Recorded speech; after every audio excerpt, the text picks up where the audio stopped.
Bonsoir à toutes et à tous, heureux de vous retrouver pour la tranche info en direct sur votre antenne Canal 10 Télévision avec au programme de cette soirée Info 10, le journal local et régional qui sera suivi du Focus.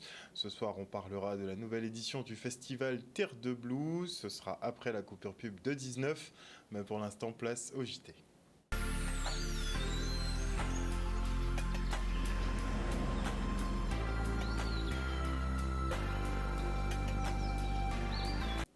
Nous sommes le mardi 14 mai 2024 et la Kanaki est en feu.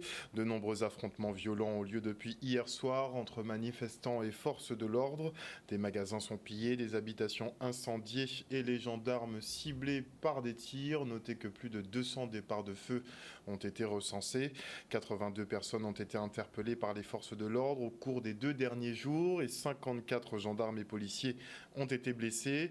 La cause des émeutes, une révision constitutionnelle qui vise à élargir le corps électoral pour les élections provinciales. Une mesure qui n'est pas du goût des indépendantistes qui refusent catégoriquement la modification. En Nouvelle-Calédonie, il faut savoir que le corps électoral se limite aux électeurs inscrits sur les listes de consultation de 98 et à leurs descendants, ce qui exclut d'office les résidents arrivés après 1998 et de nombreux natifs. Une restriction issue de l'accord de Nouméa, un accord de décolonisation signé il y a 26 ans par les indépendantistes, les loyalistes, donc ceux qui sont pro-France et l'État français. Et effectivement, ce texte qui est devenu par la suite la réforme constitutionnelle de 2007 voulue par Jacques Chirac. Et à noter qu'au vu de la situation, le groupe gauche démocrate et républicaine à l'Assemblée a retiré 95% des amendements déposés au sujet effectivement de cette révision constitutionnelle, tout en demandant le report ou le retrait du texte en vue d'un accord plus global. Et véritable désert médical, l'île de la Désirade a enfin un nouveau médecin, enfin pas tout à fait encore. Il s'agit d'un anesthésiste réanimateur qui effectue un parcours de requalification pour devenir généraliste. Ce dernier a débuté les consultations hier sous la supervision de ses maîtres de stage. Le docteur Brigitte Doutot-Lavergne effectuera donc des consultations en moyenne 3 jours par semaine, à savoir le lundi, le mercredi et certains vendredis. Ça va dépendre visiblement. Et son installation définitive, si elle se fait, devrait survenir dans les 3 prochains mois. Il faut encore que les habitants de Désirade croisent les doigts, visiblement. Et les îles du Sud, où l'offre de santé fait cruellement défaut, comme aussi à Marie-Galante, où il n'y a pas de maternité, par exemple. Des problématiques abordées lors de la 3e journée de coordination en santé. L'occasion pour les professionnels de Guadeloupe et Martinique d'échanger pour améliorer la prise en charge des patients. Regardez. Nous sommes à notre 3e édition sur les journées de la coordination. Le but de cette journée, c'est de pouvoir réunir tous les professionnels afin vraiment de faire le point sur les pratiques de chacun et savoir pour nous DAC où nous en sommes au niveau du territoire. On est un petit territoire, on a des problématiques qui sont particulières et c'est important que tout le monde puisse travailler pour le bien du plus grand nombre et le bien de tous. Et donc particulièrement vraiment pour toutes les personnes, toute pathologie, tout âge, vraiment tous les Guadeloupéens. Nous accompagnons déjà des situations extrêmement complexes, déjà sur nos territoires respectifs, mais ça arrive aussi que les patients bougent, quittent la Martinique pour aller en Guadeloupe et inversement. Donc c'est important déjà qu'on réfléchisse ensemble sur des procédures communes. C'est les mêmes choses qu'on vit en fait sur les 2 îles, mais aussi qu'on puisse réfléchir aussi sur ces patients qui bougent d'une île à l'autre. Donc tout ça c'est important, oui. Moi je suis particulièrement sur la périnatalité, donc je vais vous prendre un exemple très parlant.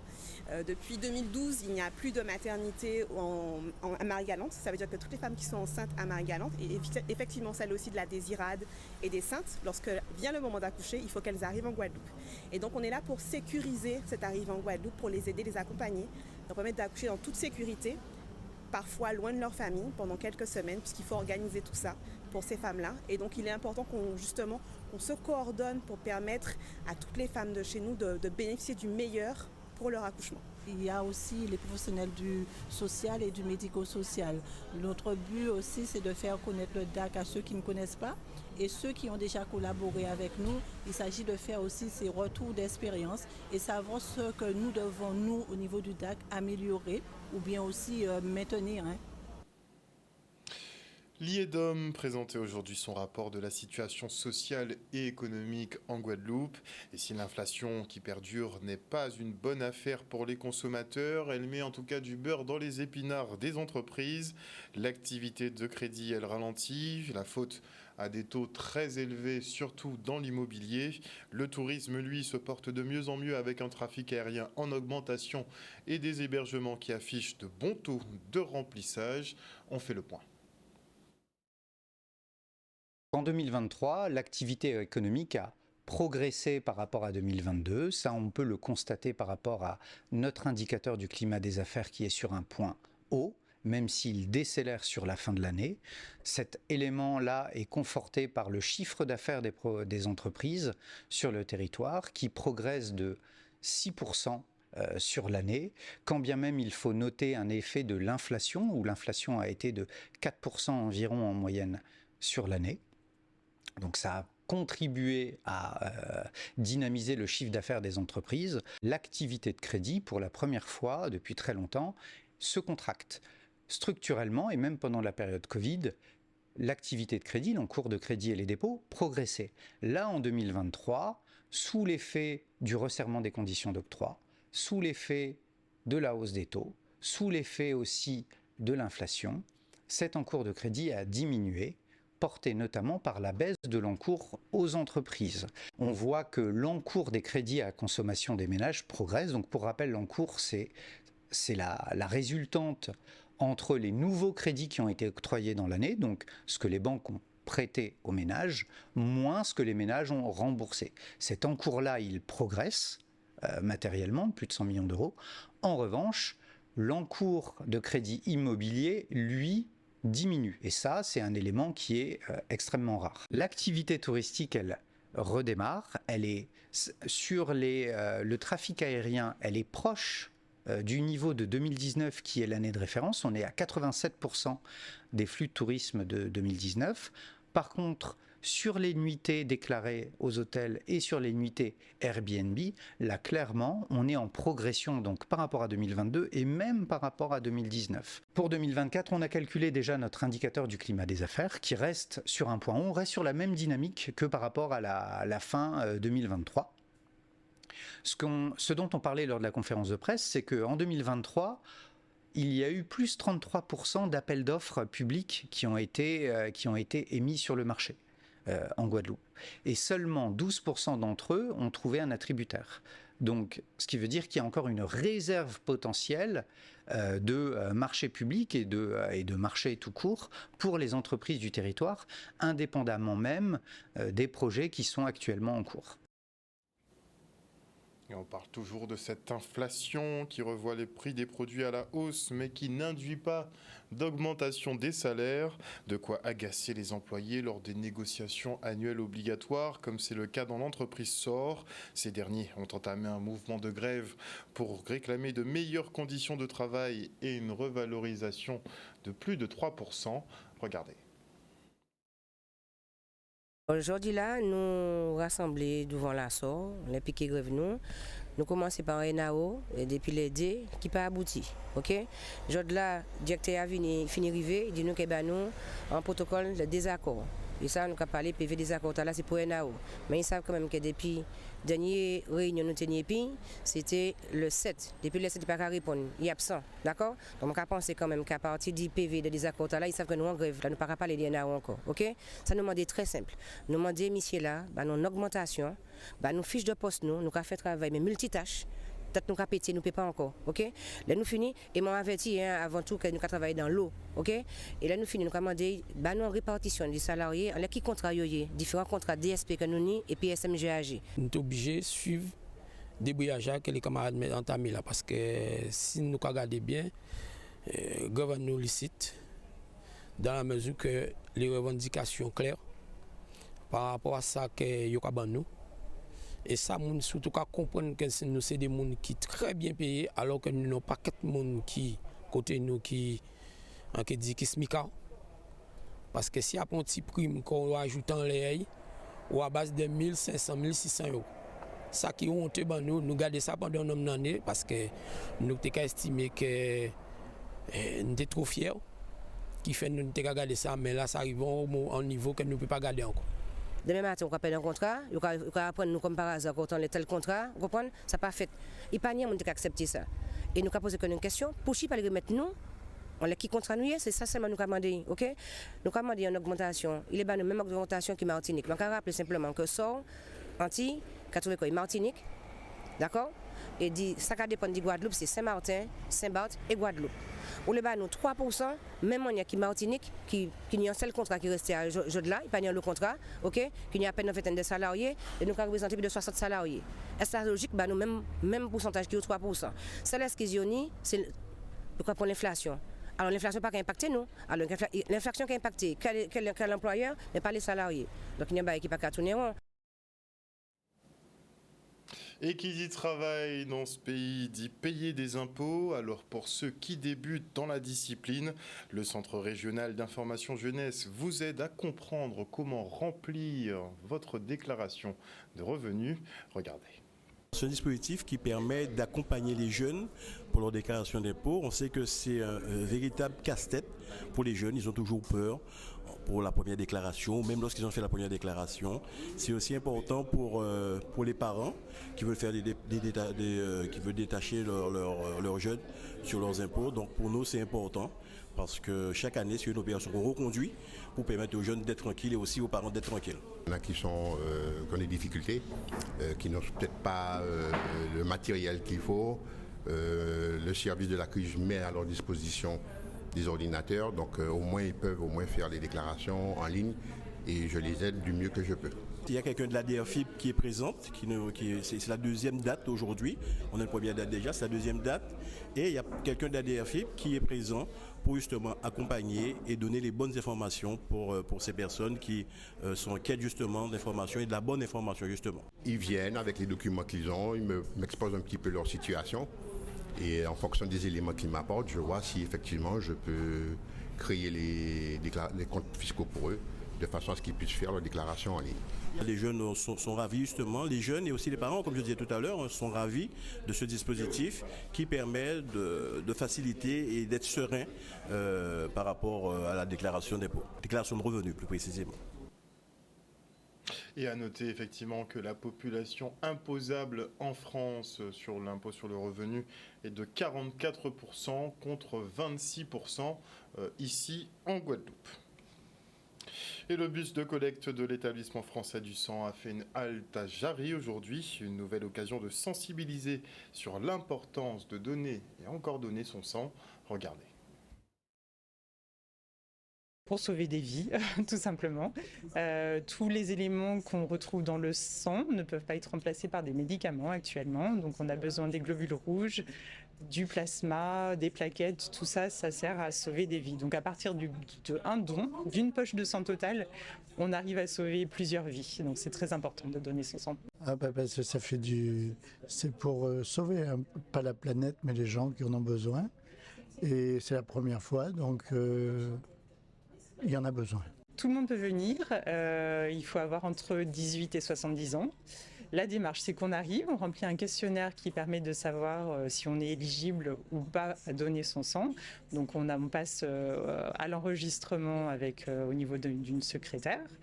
Derrière, on passe à un entretien avec un médecin ou avec quelqu'un qui est habilité à faire l'entretien pré-don. Si tout va bien, à ce moment-là, la personne passe au prélèvement. Donc c'est une poche à peu près 420 à 480 millilitres de sang qui sont prélevés. Et à partir de là, la personne passe en collation, où on lui donne quelque chose, une petite boisson, un petit truc à manger, et on va aussi pouvoir la surveiller pendant une vingtaine de minutes. À condition d'être donc dans les tranches d'âge requis, donc 18 à 70 ans, d'avoir plus de 50 kilos, et de ne pas avoir de gros soucis de santé. Donc ça, c'est quelque chose, soit vous pouvez poser la question au médecin, enfin la personne qui est habilitée à l'entretien pré-don avant la collecte, et qu'on a vraiment besoin de sang. Donc il faut que tout le monde se mobilise pour venir donner son sang et venir sauver des vies, c'est très important. La Guadeloupe en a besoin, les patients guadeloupéens en ont besoin, donc venez. N'ayez pas peur, venez le donner, donnez votre sang, et en plus il y a à manger après. Et à Bémao, les seniors seront en charge d'assurer la sécurité aux abords des écoles. Et les mamies et papis trafic étaient justement en formation ce matin. Regardez. Donc quand tu vois ce panneau-là, tu dois t'arrêter. OK? Voilà. Nous avons donc opté pour ce dispositif pour créer déjà non seulement du lien social, l'intergénérationnel aussi également, parce que c'est pratiquement 3 générations qu'on peut retrouver sur les routes, les enfants, les parents qui eux-mêmes étaient enfants, qui ont fréquenté de différentes écoles concernées, et de l'autre côté les papis et les mamies. Donc on est sur de l'intergénérationnel, et dans un troisième temps encore plus de sécurité sur la sortie de nos établissements scolaires, et ça c'était une chose importante. Là je les apprends à se faire respecter par les enfants, par les automobilistes, hein. Donc de bien regarder la distance, de bien juger la distance des véhicules avant de les arrêter, et de se mettre en place au milieu de la route, donc face au danger. Donc il faut savoir aussi que là ça fait 2 mètres de large, mais sur la voie publique ça fait 6 mètres. Et du moment qu'ils sont sur le trottoir, de faire passer les véhicules qui sont derrière eux, de sortir sous la gauche ou sous la droite, de là où ils sont placés, et de faire passer les véhicules qui arrivent en face. Il y a un peu d'appréhension quand même, parce que c'est quelque chose que je n'ai jamais fait. Mais tout s'apprend, hein. Il y a toujours une première fois. Et puis ça va aller, comme disait le policier, le formateur, c'est petit à petit ça viendrait. Et il faudrait qu'on se débrouille aussi, parce qu'il ne peut pas être tout le temps à côté de nous. Il faudrait qu'on se débrouille aussi, bien retenir ce qu'on a appris pendant la formation, et tout ira très bien. Nous avons fait le choix de, je dirais, cibler les aînés qui ont une petite pension. Donc leur permettre d'avoir un surplus de manière à pouvoir leur permettre d'avoir de meilleures conditions de vie. Et vous l'avez entendu tout à l'heure, il y en a au début, ils ont pensé que c'était du bénévolat. Donc ils sont fort heureux de savoir qu'il y a une petite pécule qui les accompagnera, qui va permettre de rehausser leur pension. Mais on sent qu'il y avait une vraie motivation de ces personnes pour répondre à la demande de la collectivité. Je suis prêt pour jeudi.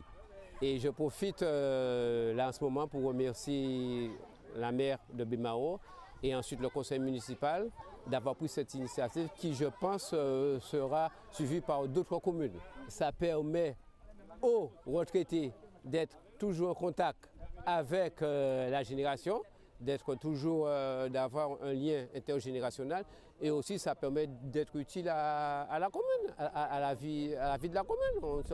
Nous sommes des Bémaotiens, donc il faut bien participer à la vie de la commune.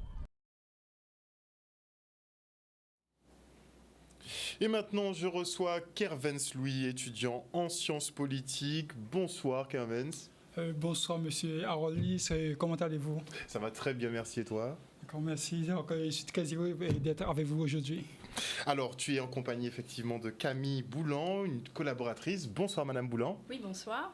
Alors, pour reprendre un peu les faits, il y a eu un nouvel incendie justement à la rue Peigné à Pointe-à-Pitre. Tu étais en pension dans cet immeuble. Est-ce que tu peux nous raconter cette nuit-là? Alors, cette nuit-là, je n'étais pas spécialement chez moi, donc j'étais à Bastia chez Madame Camille Boulan. Heureusement. Justement, heureusement, Dieu a sauvé ma vie. Donc, j'étais logé dans la pension chez Madame Récy Francis, donc le dimanche. Et M. Hebdo Michel m'a appelé pour me dire que la maison a pris feu. Donc, j'étais chez Madame Camille Boulan, donc elle m'a dit ok, il n'y a pas de souci. Ce qu'on va faire, essayer de prendre contact avec la propriétaire, tout ça. Donc, j'ai appelé la propriétaire, elle n'a pas répondu tout de suite. Et j'ai appelé une autre étudiante. Quand j'ai appelé l'étudiante, elle s'appelle Cassandra, elle m'a dit oui, effectivement, la maison a pris feu, donc tout est passé par le feu, et tout est parti en fumée. Tout est parti en fumée. Elle te dit que tout était en train de brûler. Au début, on ne croyait pas, et donc on nous a dit d'allumer la télé. Voilà. Et c'est là que vous constatez? On a pu constater, puis après on nous a envoyé des photos et tout ça, et donc c'est là qu'on a vu que tout était en train de brûler. Donc il a fallu prendre conscience, le choc sur le moment, de se dire ça y est, c'est vraiment en train de brûler. Alors au début on disait peut-être que la maison va pas être être touché, ça va peut-être pas trop endommager. Et puis au bout de quelques heures, on nous a dit non, mais en fait, c'est fichu. Complètement. Tout était ruiné. Parce que les colocataires, les autres locataires de la pension étaient là, certaines étaient sur place, et donc elles ont envoyé au fur et à mesure des nouvelles en disant là, la maison est fichue, c'est mort, il n'y a plus rien. Donc elles ont assisté effectivement à la scène. Elles nous ont expliqué quand le feu s'est déclaré, c'est comment elle s'appelle, Christine Non, c'est pas, c'est Catherine. Catherine, pardon. Catherine, elle était dans sa chambre et elle a senti l'odeur de brûlé. Elle est juste descendue avec ses clés, son téléphone pour voir dans la rue ce qui se passait, etc. Et là, elle a vu les pompiers. Ils lui ont dit non, vous remontez pas chez vous, vous récupérez pas d'affaires, vous restez là. Et pareil pour Madame Rilsi, elle était descendue vérifier et donc elles ont dû assister impuissantes à leur maison qui était en train d'être réduite en cendres. Et leur vie qui était en train de littéralement partir en fumée donc devant leurs yeux. Bon, Kervens a évité ce moment-là, mais tu arrives finalement le lendemain matin. Ta réaction? Quand je suis arrivé, donc, je ne croyais pas que c'était ma maison, vu que j'ai vu tout était sur les cendres, tout est parti en fumée. Donc, quand je suis arrivé, il y avait M. Eric Domichel qui était là, donc il m'a consolé un petit peu, donc j'étais fondu en larmes. Quand je suis arrivé sur les lieux de l'incendie. On rappelle que c'est le directeur justement du lycée Carnot. Il est proviseur du lycée Carnot. Donc c'est lui qui t'a accueilli en premier, on va dire. La première personne qui m'a accueilli après l'incendie, c'est M. Eric Domicha. Après, j'ai appelé les autres personnes, les autres collègues, Camille. Donc, elle était déjà au courant depuis le dimanche, donc c'est comme ça. Oui. Donc, oui, parce qu'en fait, on était en train de travailler sur un projet associatif, donc c'est pour ça qu'il était venu. On était en plein boulot, en fait, quand on nous a téléphoné, quand on lui a téléphoné. Et puis, il faut savoir aussi que donc, M. Domichard, c'est le proviseur du lycée où toi, tu as passé ton bac. J'ai eu le connais bien. Un bac STMD au lycée Carnot, donc j'ai fait seconde, première et terminale. Avant, quand je suis arrivé au lycée Carnot, il y avait Mme Annick Solva. Après, elle est partie, il y a eu M. Domichard. Donc, en terminale, on a parlé, on a discuté ensemble, donc on est resté en contact. Parfois, il m'envoie des messages pour prendre de mes nouvelles.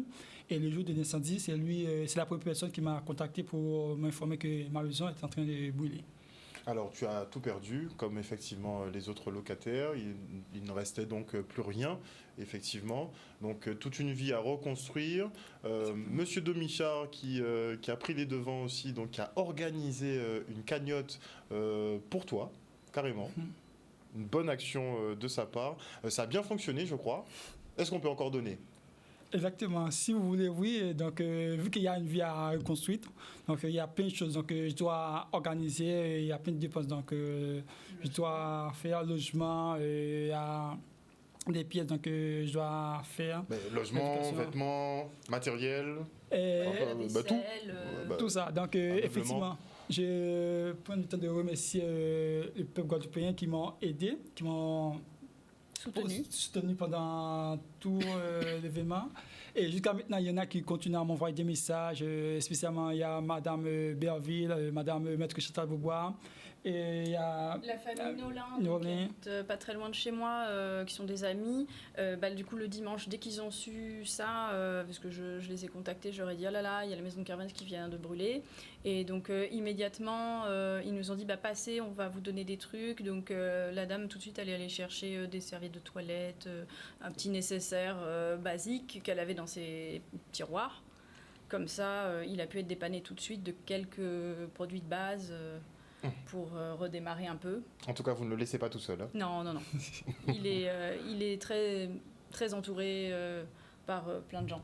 Voilà, effectivement, comme elle a dit, donc, je suis très entouré. Et puis, il y a la communauté guadeloupéenne aussi. Il y a tout le monde qui m'envoie un message, qui me soutient, tout ça. Donc, il y a aussi les étudiants de Fouillol, ceux qui sont en droit et sciences politiques, qui m'envoient des messages pour prendre de mes nouvelles le soir même et le lendemain de l'incendie quand ils ont vu la photo. Et il y a la paroisse de Baïf. Oui, la paroisse de Baïf aussi, ils ont fait des dons, ils collectent même des fruits, des légumes, tout ça. Des fois, je les remonte à Pointe-à-Pitre pour les autres étudiantes aussi, pour lui, pour tout le monde. Je collecte des choses pour eux, des vêtements, tout un tas de choses comme ça. On a communiqué les tailles des de toutes les personnes qui étaient dans la pension, de tous les étudiants qui ont besoin de vêtements, de vaisselle, de trucs comme ça. Donc chacun donne ce qu'il veut, ce qu'il peut. C'est vrai qu'il y a Carvens qu'on peut aider, mais il y a d'autres aussi, d'autres étudiants. Il y avait 3 filles qui étaient là aussi et un garçon qu'on connaît un petit peu moins bien. Mais lui, je crois qu'il a plus de famille ici. C'est vrai que là, c'est 4 personnes qui sont plus isolées en fait. Donc on était à 5 étudiants. On a 3 étudiantes de Fouillol. On a un lycée qui s'appelle Thomas et il est en terminale SDTMD au lycée Carnot. Donc, je n'ai pas encore entré en contact avec lui, mais j'ai demandé avec Madame Rissi, la propriétaire, elle m'a dit qu'il va bien. Donc, bientôt, je vais essayer de prendre contact avec Thomas. Très bien, très bien. Enfin, on espère en tout cas que la situation reviendra à la normale rapidement. Déjà, ça fait plaisir de te voir avec le sourire, parce que ce n'était pas évident sur les premiers jours, ça c'est sûr. Donc là, ça va déjà un peu mieux. On ne peut pas faire autrement, donc c'est la vie, donc c'est déjà passé, donc il faut continuer tout ça. Il faut avancer. Voilà. Merci en tout cas à vous deux d'être venus. Merci effectivement pour le soutien que vous portez aussi à tous ces étudiants. Et courage donc à Carvens aussi pour la suite, puisqu'il y a des examens aussi à préparer pour le coup. Hein? Comme vous l'avez dit, on attend les résultats et après pour commencer l'année prochaine, donc la 3e année, tout ça. Très bien. Merci encore une fois d'être venu sur ce plateau. D'accord, merci à vous aussi. Et voilà, chers téléspectateurs, nous sommes arrivés donc au terme de ce journal. Merci pour votre fidélité à ce programme. La tranche info revient demain à 18h30. Une bonne soirée à vous.